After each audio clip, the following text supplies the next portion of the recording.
was quite an interesting talk speaking about what is happening with this in your country. And now can I call on my dear co-chairman, Dr. Tracy Sambo, Vedan General Surgery. She is going to give a talk on current surgical training and preparation for a career in rural surgery, an individual perspective.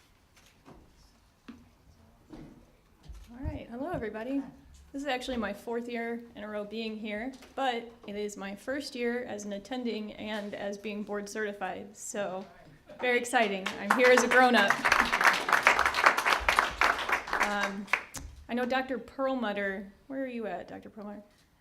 We're both from you'll be very familiar with this talk in this area, so I'm excited to catch up with you afterwards.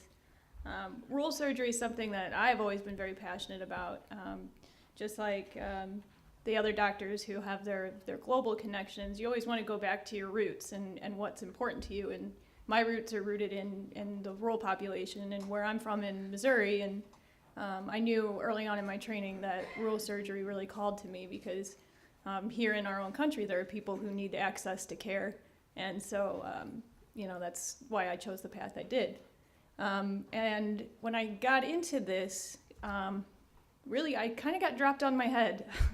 You finish residency and you go into rural surgery and it's a wild ride. I started my practice September 1st, and since then I've had several experiences that I never had in all of my training. I put in a Blakemore tube for the first time in my life. I did a cricothyrotomy. And I did endoscopic removal of foreign bodies several times. And in eastern North Carolina, they tend to have an issue with chewing their food thoroughly before swallowing. So we have a lot of steak and chicken boluses that just lodge in the esophagus. I've also stopped bleeding endoscopically. And these are all things that I actually never encountered in my residency training. So it got me thinking, what are we doing in our residency training that we can do better for preparation for going out into practice, and especially for going out into practice into a rural setting like this. And maybe what are we doing right and what are we doing wrong? And I also wanted to look and see case numbers wise, because case numbers has been kind of a hot topic. Between 2015 and 16 and 2016 and 2017, the American Board of Surgery increased the number of required cases to meet the standards. And I wanted to see if that change was reflected in the number of cases people had. Also, just on my experience, I trained at a small community program here in Chicago with 2 residents a year, so I posted my numbers to kind of compare to the nation average to see, what we're looking at, maybe identify some potential causes for, the lack of case numbers and I was hoping this could be more of a debate, but, we can debate at the end because of our time constraints. So with that being said, Edenton, North Carolina is where I live and practice. A population of 5,000. It's on the inner banks of North Carolina. It was established in 1722. It was the first permanent settlement in the colonies. It was the second capital of North Carolina, but what it's most famous for, and this is fun, I know you guys, I love history, so this is the Penelope Barker house. In 1774, Penelope Barker gathered up all the women in town, and they signed a protest petition boycotting English tea. And this was the second Tea Party that's not nearly as famous as the Boston Tea Party, but it was the first known political act done by women, and it was a huge deal. In Britain, they had all these cartoons of the women were completely out of control in the colonies, and they even had pictures of like the men on leashes, and it was a wild thing. So they have the Barker House and all of that history in there.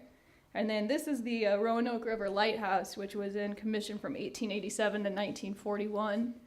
And as you can see, it's on the town is actually on the Albemarle Sound. It's a really beautiful place. This is a map of North Carolina.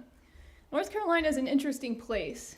If you draw a line like right here, there's a whole lot of hospitals over here and a whole not a lot of hospitals over here. This is where I practice right here. That's the sound I was telling you about. Over here in this area, you've got UNC, Duke, Wake Forest, all of the big name hospitals. Over here in Greenville, you have the biggest hospital in this half of the state, Vidant Medical Center. And that's it. And in this area where I practice, I cover 2 counties and about 45,000 people. This is my main hospital. It's called Chowan. It has 30 beds. I don't understand the hospital rules. Like, there are 30 physical beds, but they can't have 30 patients in the beds. So, and there's 3 ORs. Of course, this is kind of cute. There's 3 ORs, but we only have staff to run 2 ORs at a time. So technically, I guess there's 2 ORs. This is Bertie, which is in a county south that I cover. And this picture cracks me up because they did this like panoramic picture to make it look really big. This hospital is about the size of a high school. This hospital is about the size of a high school gymnasium. This one has 7 beds and 2 ORs with staff to run 1 OR at a time. So those are where I practice. This is where I trained. I'm sure you guys recognize this and this because we are about here in Chicago. This is the hospital I trained at, Present St. Joseph up in Lakeview. This is about 270 bed hospital, about 10 ORs, although they did build a new surgical center next door with an additional 4 ORs. Of course, they're never running all 10 at the same time, but I would say on a good day, it would probably have 8 going at the same time. And this is the view from our hospital. That's Lake Michigan. That's actually my co-chief who's in the crowd here when we were interns. So still very happy and not knowing the misery that was lying ahead. So to get into the real meat and potatoes, what I pulled is the numbers here. So here's the American Board of Surgery minimum numbers 2015, 2016. These are the requirements. These were the average case numbers, and then this is my numbers. So some of these numbers are difficult to directly translate over, but some of the things that were really interesting, so skin soft tissue breast, they actually broke up skin soft tissue and then breast into that. The average in the 2 years here, and then this was my number. I think mine is a little skewed because my program director was a surgical oncologist, so we were pretty heavy in that. Head and neck, same thing. Abdomen is one, I put stars here because the breakdown is really difficult because depending on where you look at it, they either include liver and pancreas and abdomen or they don't, so I wouldn't rely really heavily on that number. Pancreas and liver I think are interesting because the number used to be 5 and then they required 10 and magically everybody suddenly had 10 when for years people were barely making 5. So I'm not sure what happened there. I don't think people suddenly started getting more liver and pancreas surgery. I think that people started magically getting more numbers on their book. So endocrine. Trauma, I also have to qualify. For my program, we were not a trauma center. We actually went down to Mount Sinai and trained down there. With my trauma logging, and this is my fault, I just stopped logging after I hit that number because it was so busy and I was tired. So I should have done a better job with that. Same with the non-ops, so that's not accurate. The thoracic is something I did want to draw attention to. My number is definitely lower, and same with the peds. And this is something that I wanted to bring into the debate because thoracics and peds are 2 very specialized areas, and they're fellowships. And if you go to an institution, which at my institution we had to rotate out to go to a place to get these cases, you rotate out and you've got fellows there. And, by the time the cases trickle down to you as a PGY 2 or 3, you're putting in ports or maybe taking out a lipoma. And it kind of begs the question to pass a general surgery board requirements, you know, beyond being able to place a chest tube, like, I'm not sure how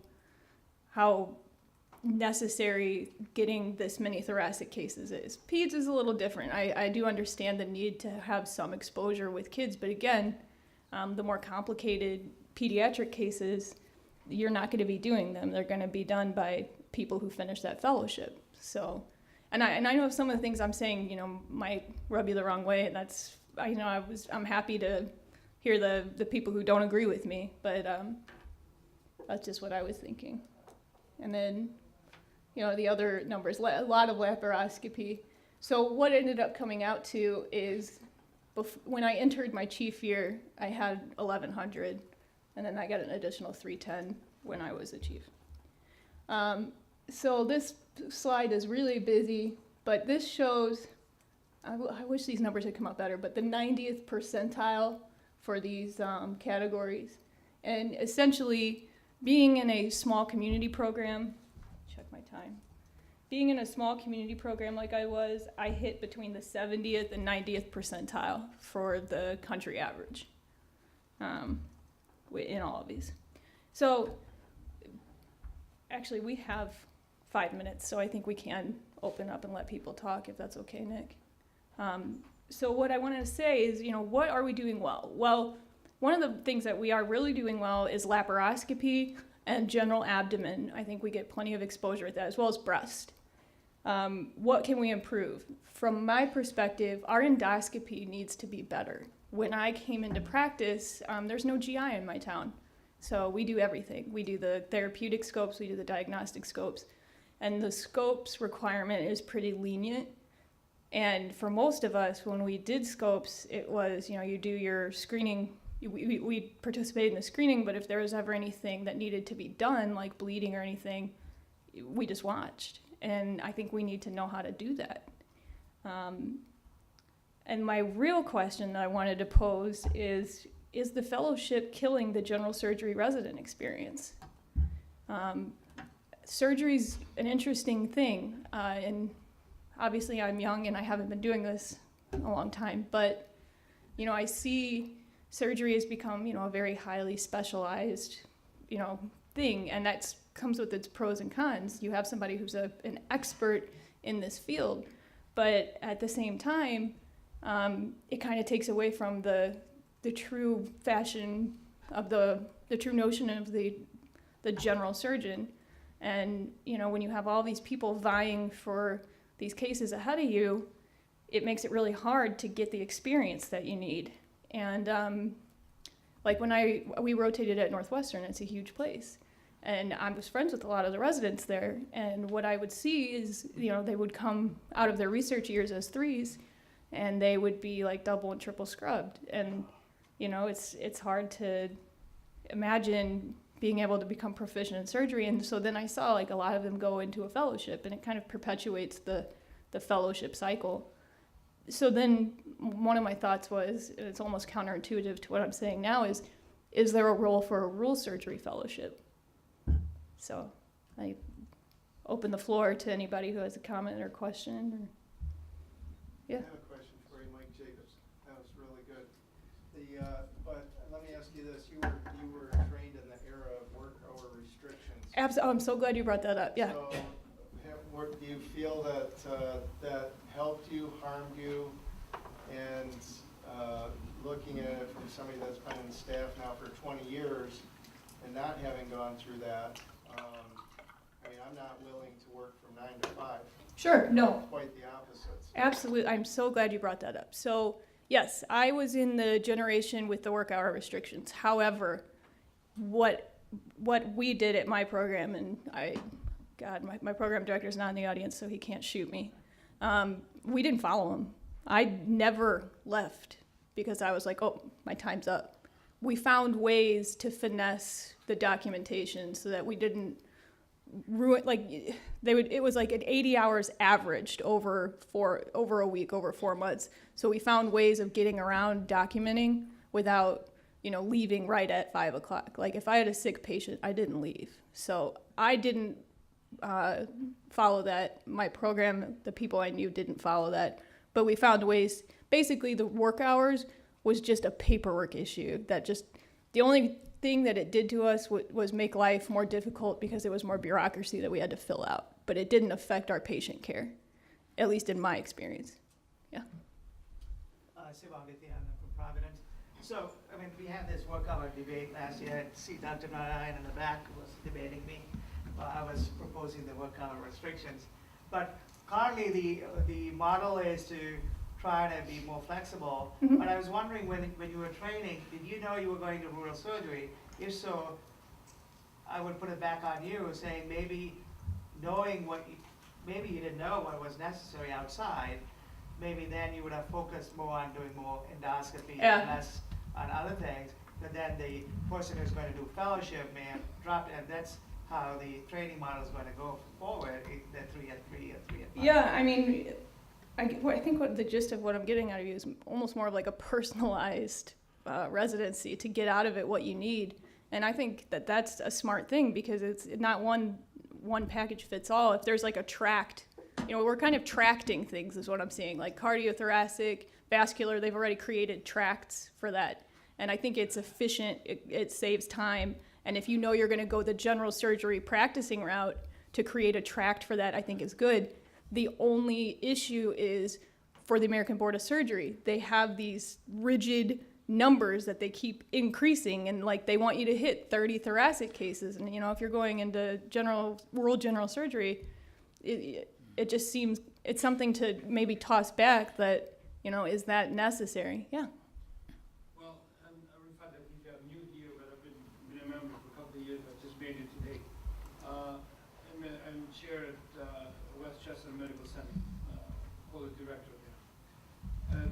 The last American Surgical Association meeting, John Pott and Dr. Jane Valentine presented the data on how general surgery residents now cannot do open vascular procedures, and has become dropping down significantly and precipitously. And my concern is that one of these days, actually, vascular surgeons would not know how to do an open procedure either.